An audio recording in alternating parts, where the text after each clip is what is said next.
Let's go back to the actual appearance of these 6 principal mixing colours.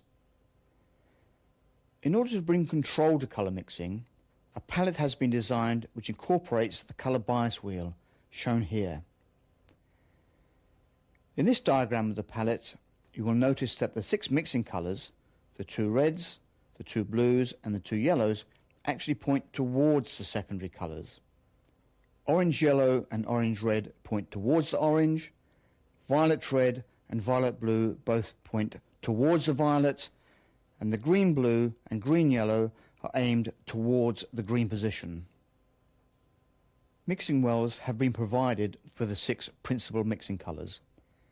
The name of the colour type is given alongside each well. The 2 types of red, the 2 blues and the 2 yellows are clearly shown. Just as the 3 primary system was an invention of the late 1700s, the colour bias palette is an invention of the late 1900s. The difference between the 2 approaches is that we now have a method of mixing and thinking about colour which is based on what actually happens when colours are mixed, not on hit-miss accidents. This method of working and thinking about colour which will give complete control, will eliminate waste of materials and time, and will give a vast range of mixes. Although based on modern light physics, it can be mastered with ease by even the complete beginner. It is a way of working which has already enabled millions of colourists worldwide to break away from the restricted practices of the past. There are 2 types of palette. The first, with deep mixing wells, is intended for use with watercolours, gouache, inks and thinly applied acrylics. The second, which is perfectly flat, is for use with oil paints, heavily applied acrylics and thicker ink.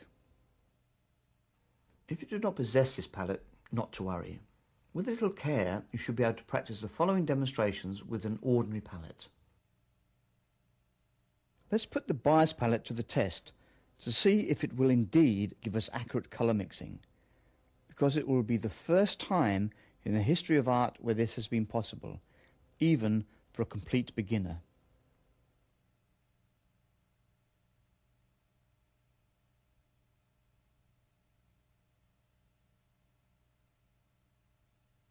As many people experience great difficulty in mixing a range of violets, we will start in this area.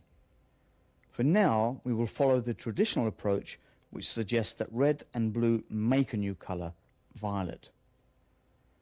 A bright red and a bright blue should do the job. We will add the red and the blue to give a colour which does not lean either towards the red or the blue, a mid colour. It's not exactly a bright violet, more of a grey. So what went wrong?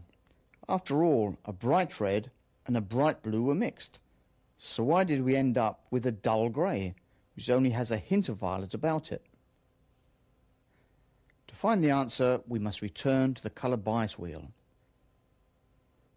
You will remember that orange-red, the colour that we have just used, is made up of red, followed by orange, and with a tiny amount of violet.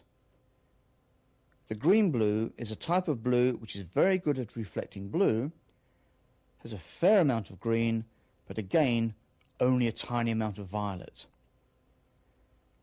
When I mix the 2 colours, the redness in the orange-red and the blueness in the green-blue simply disappeared. They actually absorbed each other, turning into a tiny amount of heat. The orange content of the orange-red also disappeared, or was absorbed, as was the green in the green-blue. We were left with 2 tiny amounts of violet, the only colour, you will notice, which was common to both the red and the blue. The final colour is very dark because most of the light which was reflected by the red and by the blue has disappeared. The 2 colours might look very bright individually, but they set about destroying each other as soon as they are mixed. The mix has a hint of violet about it because that is the only colour to have survived the mixing process. Only 2 tiny amounts of violet were left after the other colours had absorbed each other. All colours have 2 main characteristics. the amount of light which remains, and the colour of that light. If we wish to make the violet a little brighter, we must select at least one contributing colour which is a good carrier of violet. For now, we will stay with the same orange-red, but change the blue to a violet blue.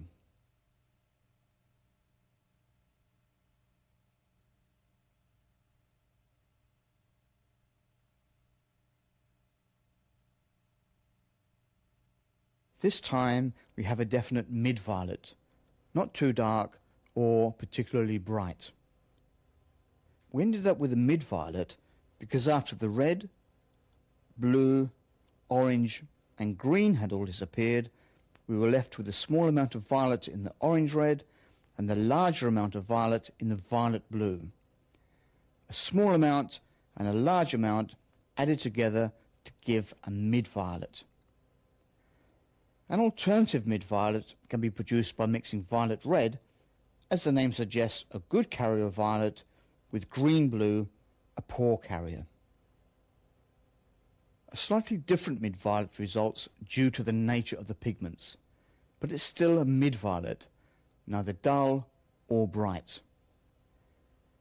If we wish to produce bright violet, we must choose two good carriers of that colour, a violet-red and a violet-blue.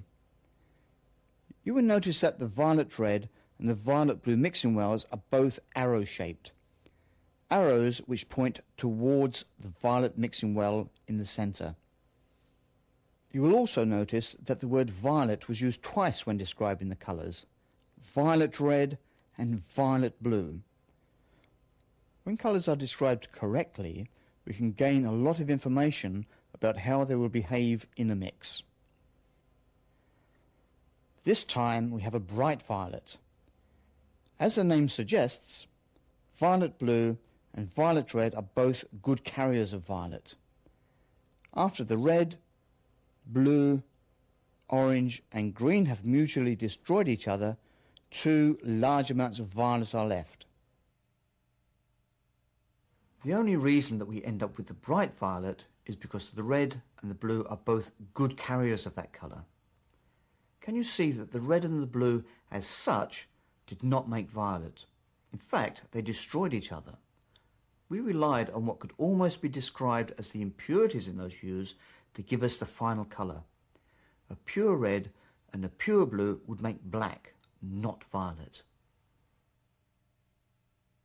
Let's return to the mid-violet for a moment, the colour we mixed from the violet-blue and the orange-red.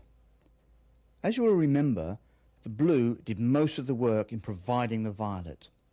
The orange-red gave only a tiny amount of violet, as demonstrated in the very first mix.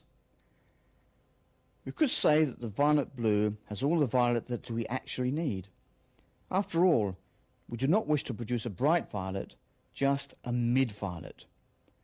Why then do we need to add the orange-red? The tiny amount of violet that it will provide will not make much difference. The only reason that we need to add the red is so that we can remove the blue. As I brush the red into the blue, it destroys the blueness and we are able to see the violet that the blue contained. We could not see the violet before because the blueness smothered it. In other words, the red and blue have been mixed together to destroy each other, leaving their impurities, the violet, behind. The direct opposite of what we have previously understood. The three primary system would have us believe that the red and blue combined to give a new colour. If the red and blue had been pure colours, pure red and pure blue, they would have produced black when mixed, as they would have completely destroyed each other.